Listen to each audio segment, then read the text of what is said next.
আল্লাহ রাব্বুল আলামিন আপনাকে আমাকে একটা ওয়াদাতে চুক্তিবদ্ধ করে দুনিয়াতে পাঠিয়েছে, যেটা সূরা আরফে আল্লাহ উল্লেখ করেছেন। 7 নম্বর সূরার 172 থেকে পড়া শুরু করবেন। 172, 73, 74 আল্লাহ বলছেন আদম আলাইহিস সালামের পিঠ থেকে, আল্লাহ রাব্বুল আলামিনের তার এই পিঠের মেরুদণ্ড থেকে, হাদিসেও রয়েছে, এই আয়াতেও রয়েছে, আল্লাহ পিঁপড়ার মতো রূপগুলোকে বের করলেন। কোরআনে উল্লেখ রয়েছে, হাদিসে তো আছে, আমি এর আগে আপনাদেরকে বলেছিলাম। বের করার পর আল্লাহ একটা স্বীকারোক্তি নিয়েছিলেন। আল্লাহ বলেছিলেন আলাস্তু বিরব্বিকুম, আমি কি তোমাদের রব নয়?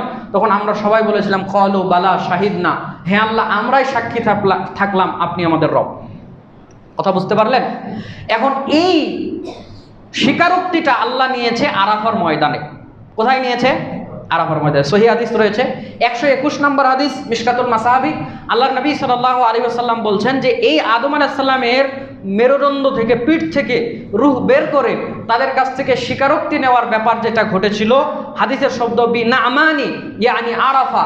আল্লাহ নবী বলছেন নামান নামক একটা জায়গা, যেটা আরাফার অত্যন্ত নিকটবর্তী, এই জায়গাতে আল্লাহ রাব্বুল আলামিন পৃথিবীর সমস্ত বান্দা বান্দি যারা আসবে সবার কাছ থেকে আল্লাহ রাব্বুল আলামিন তাওহীদের ঘোষণা নিয়েছিলেন। এটা আরাফার ময়দান। 2